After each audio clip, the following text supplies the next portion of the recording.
क्योंकि जब वही होना है जो भगवान ने रच रखा है, तो फिर कर्म का दोष मनुष्य को क्यों भोगना पड़ता है? पहले से ही निश्चित है कि ऐसा होगा, तो फिर दोष क्यों? बहुत बढ़िया प्रश्न है। तो आशीष जी, ऐसा है,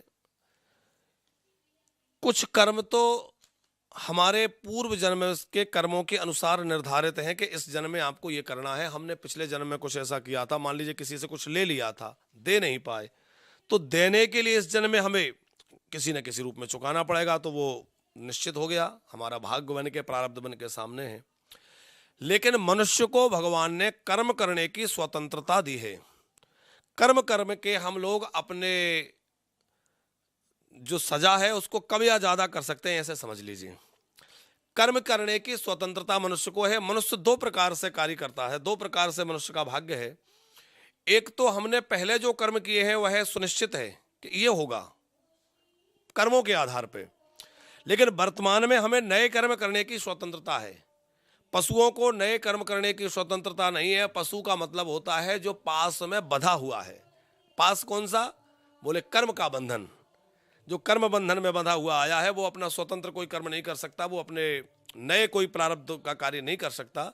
जो उसका प्रारब्ध है उसको पशु भोग रहा है। लेकिन मनुष्य को कर्म करने की स्वतंत्रता, अच्छे बुरे का ज्ञान और विवेक भगवान ने प्रदान किया है, और सब प्रकार की सुविधाएं देकर कहा कि हमने तुम्हें मनुष्य जन्म दिया है, बुद्धि दी है, विवेक दिया है और सुंदर शरीर दिया है कर्म करने के लिए। अब इससे आप कर्म करिए। तो आप जो भी अच्छा बुरा कर्म करेंगे, भगवान तो साक्षी के रूप में हैं।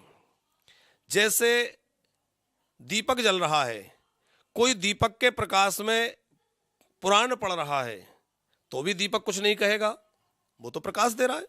और कोई उस दीपक के उजाले में चोरी कर रहा है या कोई गलत काम कर रहा है तो भी दीपक जल के उसको उजाला दे रहा है। तो जगत प्रकाश प्रकाशक रामू, परमात्मा एक प्रकाश की तरह है, साक्षी बन करके वो देख रहा है कि हम क्या कर रहे हैं। हमें कर्म करने की स्वतंत्रता है। अब उस प्रकाश में, हम उस ऊर्जा में चाहे जैसा कार्य करें, वो कर्म करने की स्वतंत्रता हमें है। ऐसा नहीं है कि वही होगा जो रच रखा है। हमें कर्म की स्वतंत्रता है, हम अच्छा या बुरा कर्म कर सकते हैं। तो कर्मानुसार हमें फल भोगना है।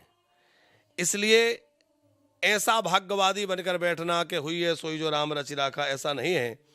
देखो, एक बढ़िया सूत्र आपको दे देते हैं। सवेरे उठें तो ये विचार करें कि हुई है सो, ये सवेरे उठे तो क्या विचार करें? बोले कर्म प्रधान विश्व कर राखा, जो जस करहीं सो तस फल छाका। कर्म प्रधान है, हम कर्म करें, खूब दिन भर पुरुषार्थ करिए, परिश्रम करिए, कर्म करिए, और फिर भी कोई काम ना बने। ये कब कही है शिव जी ने चौपाई? पहले सती जी को खूब समझाया, नहीं मानी तो बोले अब भगवान से कुछ करेंगे वो होगा। तो उसी प्रकार हम अपना कर्म, अपना कर्तव्य खूब करें, खूब परिश्रम करें, फिर भी कोई कार्य यदि नहीं बन पा रहा है तो भगवान पे छोड़ दे। बोले अब भगवान को जो अच्छा लगेगा वो होगा। हमने अपना कर्तव्य किया, अपना कर्म किया, अब आगे भगवान की जैसी इच्छा। तो फिर भगवान के ऊपर उस कार्य को छोड़ दीजिए, भगवान की जैसी इच्छा होगी आगे वो कार्य होगा।